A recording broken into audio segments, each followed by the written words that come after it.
മാതാവിൻ്റെ ജീവിതത്തിൽ തന്ന ഏറ്റവും വലിയൊരു അനുഗ്രഹം സാക്ഷ്യപ്പെടുത്താനാണ് ഞാനിവിടെ നിൽക്കുന്നത്. എൻ്റെ പേര് ബോബൻ എന്നാണ്. എൻ്റെ വീട് വയനാടാണ്. ഞാനൊരു IT എഞ്ചിനീയറാണ്.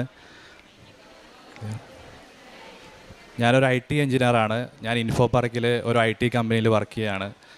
അപ്പോൾ ഞാൻ 2019 മുതൽ ഓസ്ട്രേലിയയിലേക്ക് മൈഗ്രേറ്റ് ചെയ്യണമെന്നൊരു ആഗ്രഹത്തോടെ ജീവിക്കുന്ന ഒരു വ്യക്തിയായിരുന്നു.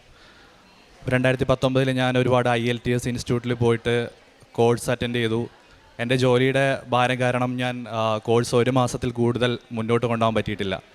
പല കാരണത്താൽ അത് ഡ്രോപ്പ് ചെയ്തു. വീണ്ടും ഞാൻ കോഴ്സ് ഡ്രോപ്പ് ചെയ്തു.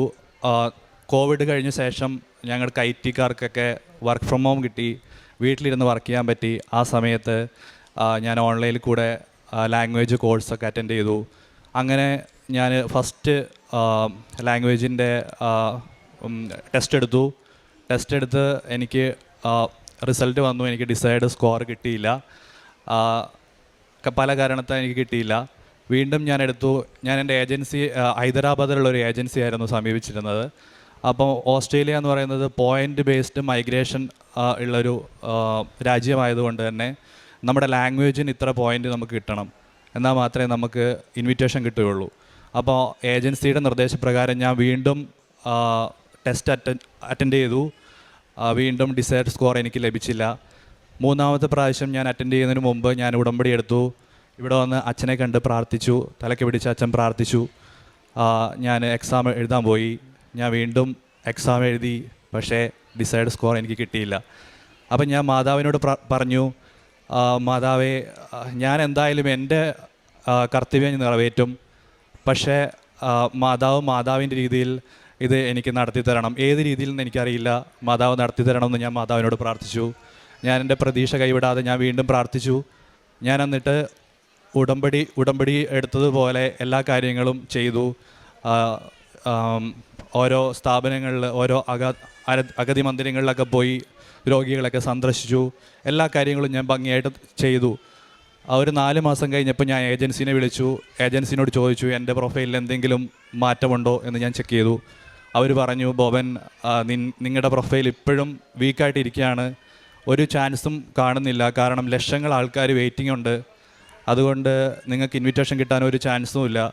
അപ്പോൾ മാതാവ് എന്നോട് പറഞ്ഞു, ഞാൻ കുർബാന അറ്റൻഡ് ചെയ്തുകൊണ്ടിരുന്ന സമയത്ത് മാതാവ് എന്നോട് ഇങ്ങനെ സൂചിപ്പിച്ചു, എൻ്റെ ഇപ്പോഴത്തെ കറണ്ട് സ്കോർ വെച്ച് തന്നെ ഒരു പ്രൊഫൈൽ ക്രിയേറ്റ് ചെയ്യാൻ എന്നെ നിർദ്ദേശിച്ചു. എനിക്ക് തോന്നലുണ്ടായി. അപ്പോൾ ഞാനത് ഏജൻസിനോട് സംസാരിച്ചു. ഏജൻസി എതിർത്തെങ്കിലും എൻ്റെ വീണ്ടും ആവശ്യപ്രകാരം അവരത് പ്രൊഫൈൽ ക്രിയേറ്റ് ചെയ്തു. പിന്നെ ഒരു 4 മാസം ഞാൻ വെയിറ്റ് ചെയ്തു. ഞാൻ വീണ്ടും തീക്ഷ്ണമായി പ്രാർത്ഥിച്ചു. കുറേ പേരൊക്കെ എന്നെ കളിയാക്കി, ഉടമ്പടി എടുത്തു, നിനക്ക് വീണ്ടും ഒരു പുരോഗതി ഒന്നും കാണുന്നില്ലല്ലോ എന്നൊക്കെ പറഞ്ഞു.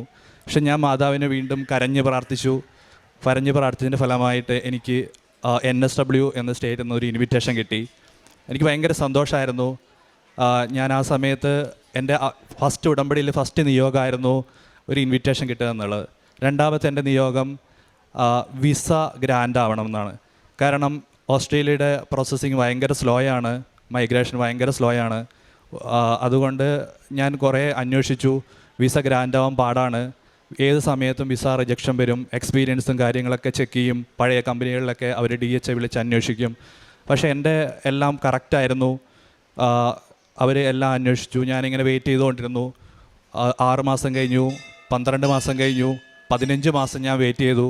15-ാമത്തെ മാസം എനിക്ക് മാതാവ് എൻ്റെ വിസ ഗ്രാൻഡ് ചെയ്ത് തന്നു. അത് എൻ്റെ ജീവിതത്തിൽ ഏറ്റവും വലിയൊരു അനുഗ്രഹമായിരുന്നു. 3-ാമത്തെ നിയോഗം ഓസ്ട്രേലിയ എത്തിക്കഴിഞ്ഞ് എനിക്ക് നല്ലൊരു ജോലി കിട്ടണമെന്നായിരുന്നു. മാതാവ് എന്നെ സഹായിക്കുമെന്ന് ഞാൻ ഉറച്ചു വിശ്വസിക്കുന്നു. എനിക്ക് ഉറപ്പുണ്ട്, മാതാവിൽ തീക്ഷ്ണമായി ഞാൻ പ്രാർത്ഥിച്ച് എനിക്ക് കിട്ടുമെന്ന് ഞാൻ പ്രതീക്ഷിക്കുന്നു. ഞാൻ ഈ മാസം തന്നെ ഞാൻ പോകാൻ വേണ്ടി ഫ്ലൈറ്റ് ബുക്ക് ചെയ്തു. ഞാൻ ഈ മാസം തന്നെ പോവുകയാണ്. മാതാവിനോട് ഞാൻ എപ്പോഴും പറയാറുണ്ട്, പ്രാർത്ഥനയിലാണെങ്കിലും മാതാവിനെ മുറുക്കെ പിടിച്ചുകൊണ്ട് തന്നെ ഞാൻ മുമ്പോട്ട് ജീവിക്കും. അതിനുള്ള എല്ലാ അനുഗ്രഹങ്ങളും മാതാവ് എനിക്ക് തരുന്നുണ്ടെന്ന് ഞാൻ ഉറച്ച് വിശ്വസിക്കുന്നു. കൂദാശകളൊക്കെ ഞാൻ എല്ലാം കറക്റ്റായിട്ട് നിറവേറ്റിയിരുന്നു. എപ്പോഴും മാതാവിനെയും ഈശോയിനെയും മുറുകെ പിടിച്ചുകൊണ്ട് തന്നെ മുന്നോട്ട് ജീവിച്ചിട്ടുണ്ടെന്ന് ഞാൻ വിശ്വസിക്കുകയാണ്. മാതാവെ, ഒരുപാട് നന്ദി. ജെറമിയ പ്രവാചകന്റെ പുസ്തകം 29:11